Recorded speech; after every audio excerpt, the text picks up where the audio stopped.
From LPM, Louisville Public Media.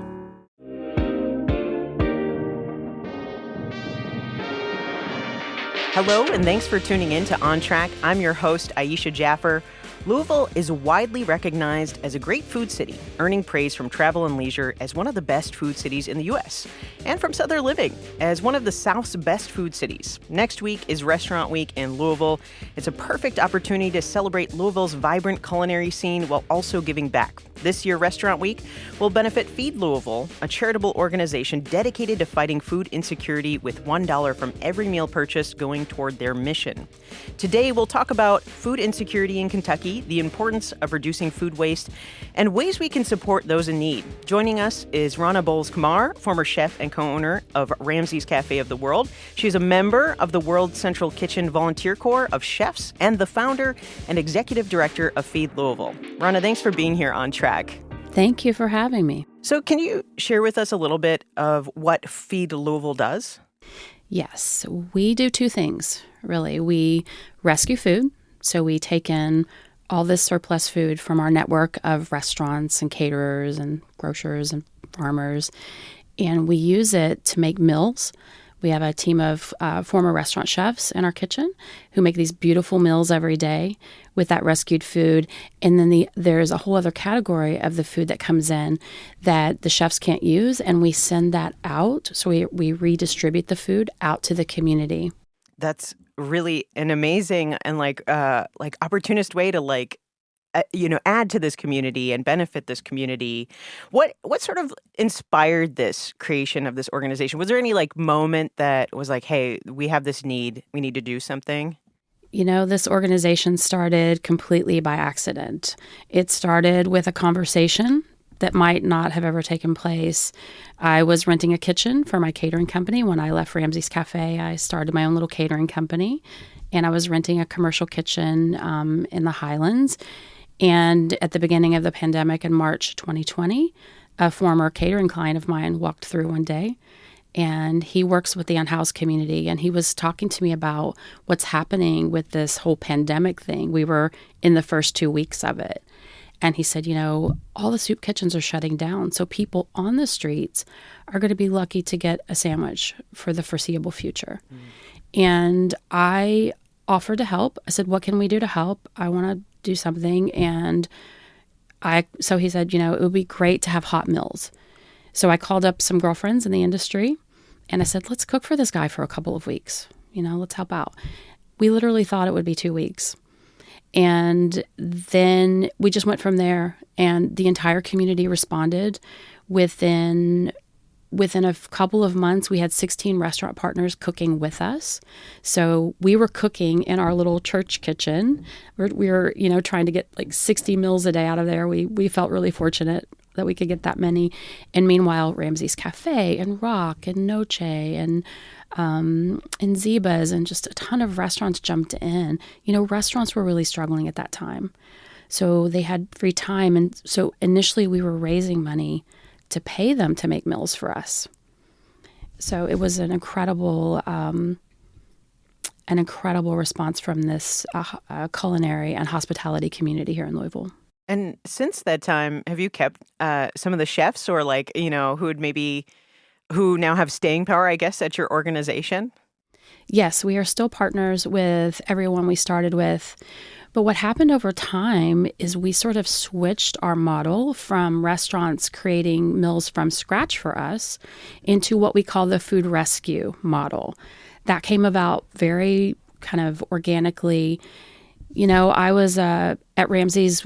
We do all kinds of catering. I was a caterer for years, and I knew that at the end of an event, we always had so much food left over.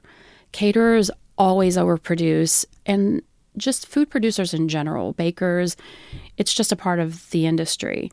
So we noticed that we were getting a lot of donations coming in. So we eventually shifted our focus away from scratch meals from our partners and paying them to the food rescue model. So all of those partners still donate their surplus food to us from time to time. And you sort of touched on this, but who receives these meals? I know the unhoused, but who else, or where does it go?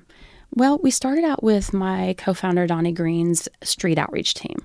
And while I was building our team on the kitchen side, he was building his team on the street outreach side. So for the first 2 years or so of the pandemic, he was taking the meals that we were making and that our restaurant partners were making, he was taking that food directly out into camps and to the streets. And it was amazing for him to have those kind of resources, for street outreach teams to have that, for people with that experience to be able to have hot food being brought directly to them. And so we started out like that. Today, we have almost 18 partners. We still have Donnie's outreach team, and he's with the Arthur Street Hotel now. So that's a housing navigation, transitional housing program that he runs. And so we still partner on food with them. We're providing them meals every day. But we also have 17 other human service agencies that we feed through. So That's an incredible feat. It's a lot of work, and it's really beautiful to kind of hear the story of community coming together and organically it becoming this thing that has incredible staying power. So, how would you say Feed Louisville differs from other organizations in Kentucky that address hunger?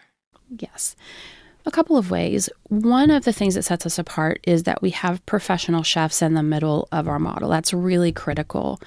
When you are doing food rescue at the level we are, this is really granular, to use that word, quantities of food. You know, we might get a pan of pasta.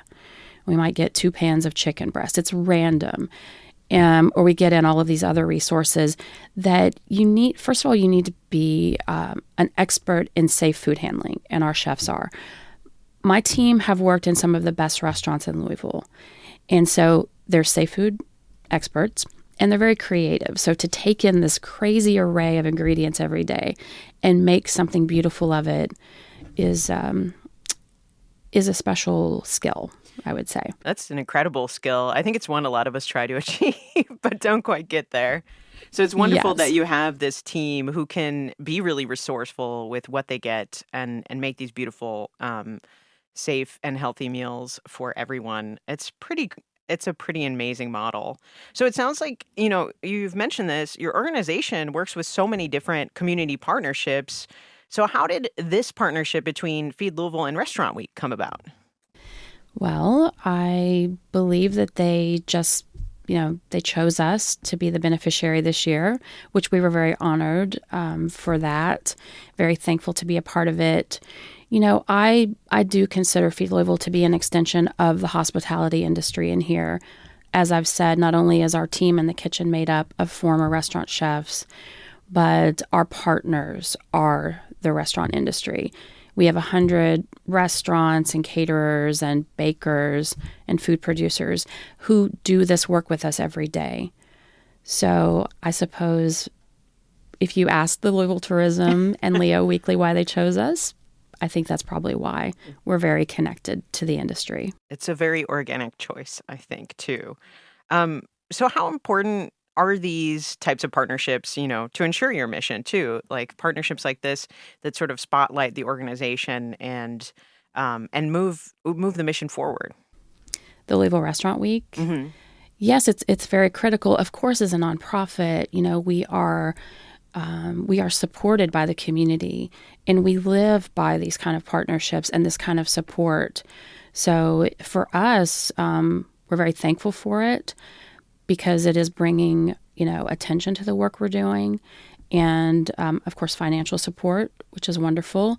But also for us, we're excited about the ability to connect with some of these restaurants that we're not yet connected to, and let them know what we're doing and that we're here for them. Because the partnership that we have with the restaurant industry is a mutually beneficial partnership. All of our food producers, or I should say, none of our food producers, no food producer ever wants to throw away their hard work. It's heartbreaking when you have some food that is perfectly good and you can't sell it because maybe the quality just isn't there. Like, think about bakers, for example. We all want, when we walk into that bakery, we want that freshest loaf. But the loaves that were made yesterday are perfectly fine. So, it's really important to them to know that their hard work goes to people who can really use it. So that's really that sort of mutually beneficial relationship. Yeah, it's a perfect fit. What a great opportunity to kind of, repurpose this. And you mentioned, all these different organizations. You said 100, is it 100 different restaurants and then also farms and food producers? I'm not going to have you name all of those, but I think it's pretty incredible to know that this city's jumped on board in such a way. So do you think being partnered with, yeah, I mean, you said it. I mean, being partnered with Restaurant Week, you might find some new restaurants, and it sounds like you're still looking for food rescuers like this. Yes, we are always open to new partnerships.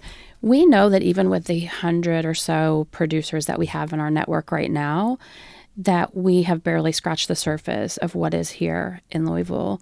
We know that there's a lot of food that's going into the landfill every day that we could capture and get it out to people who need it.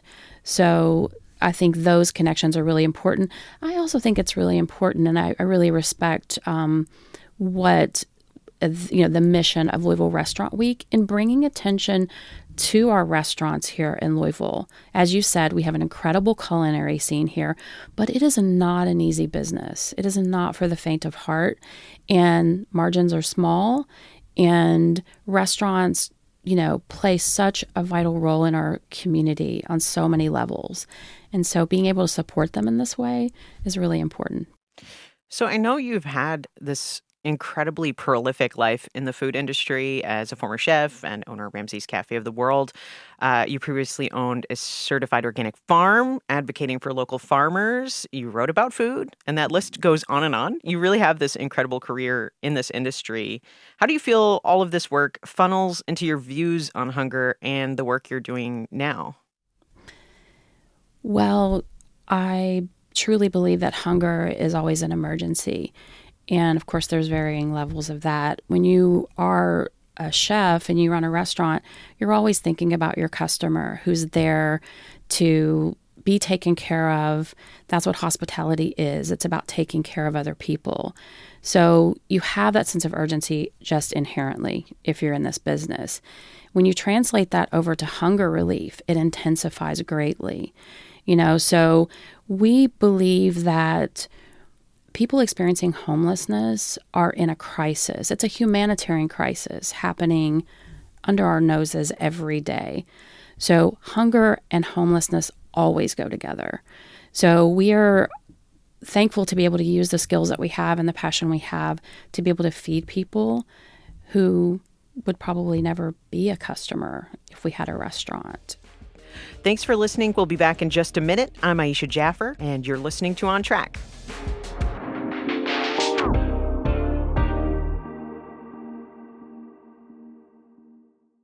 For 75 years, the stations of Louisville Public Media have brought the best news, music, storytelling, and entertainment to the radio airwaves in our community. Listen February 20th as we celebrate this milestone with a full day of history, memories, and celebration on the radio. Visit lpm.org/75 to learn more and join the fun. I'm Aisha Jaffer. You're listening to On Track, and we are joined by Rhona Bowles Kamar, founder and executive director of Feed Louisville, to talk about her organization, Food Insecurity in Kentucky, and how we can more effectively reduce our food waste. So according to the No Waste, No Hunger campaign, a quarter of all food in Kentucky goes to waste, while 1 out of 6 Kentuckians are food insecure. Have you seen this figure change since your organization began? And do you feel food security is getting better in this city? No, I don't think it's getting better, unfortunately. I think that these numbers are questionable. These statistics are questionable.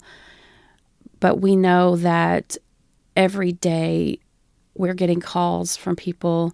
We know that our partners, our human service agency partners, are working hard to feed people. We know that homelessness is a bigger crisis than ever in our country. And as I said, hunger and homelessness always go together. We know that families are struggling to feed themselves, even if they're housed. We work with a lot of agencies who work with folks who are housed but experiencing food insecurity.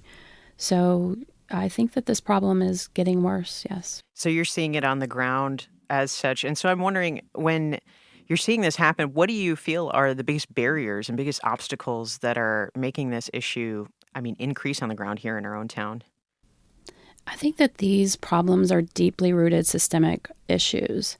You know, there needs to be a universal basic living, a standard of living for people. You have to, if you want to talk about what's causing hunger and homelessness, these are deep issues. We believe that what we do every day is just a Band-Aid. So when we call ourselves a food justice organization, that we use that language, but it doesn't really describe what we do. What we do is Band-Aid. You know, true food justice is when every person has the means to walk into a store or go into the farmer's market and make their own choices. That is true equality.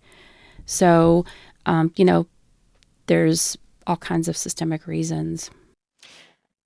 Well, it's incredible to hear about it that way. It's really sad to hear that that's kind of where we're at right now, regarding food insecurity and, waste in these last several years. Have you seen anything that sort of seemed to be, a program or a model for a bit of success, a bit of a dent in that world? Yes, don't get me wrong. There are a lot of good people and a lot of good organizations doing this work to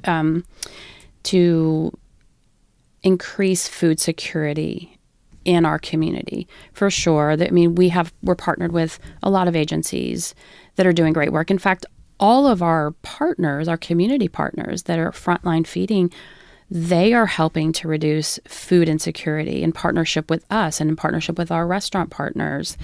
Because we are getting food to people. And this connection between food waste and hunger relief is a critical model.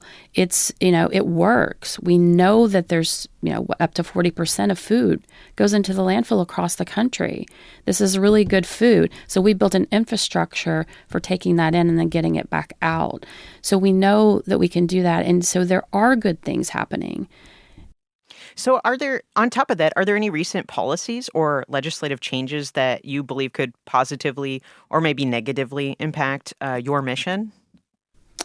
Well, we are thankful that in 2022, the Biden administration strengthened the laws around food donations, because that has been a barrier for some producers for years, the fear of the liability of donating. But there were laws already in place. The Good Samaritan Act was protecting our work, but the Biden administration changed that so that you can donate food, and if something happens to that food, then if there's a foodborne illness or whatever, you're protected. So we were happy. That really helped. There are other laws, and I guess I should go back and say this too, because one of the things that our food producer partners know is that we vet all of our partners, and we don't take food made at home. So we're only working with licensed handlers. So we have those protections in place. So that's one thing that's been helpful. There are other laws that there's legislation that's being introduced that needs to happen. Expiration dates on food is a huge cause of food waste. All of us are confused about what these labels mean. So we're working to help get legislation passed.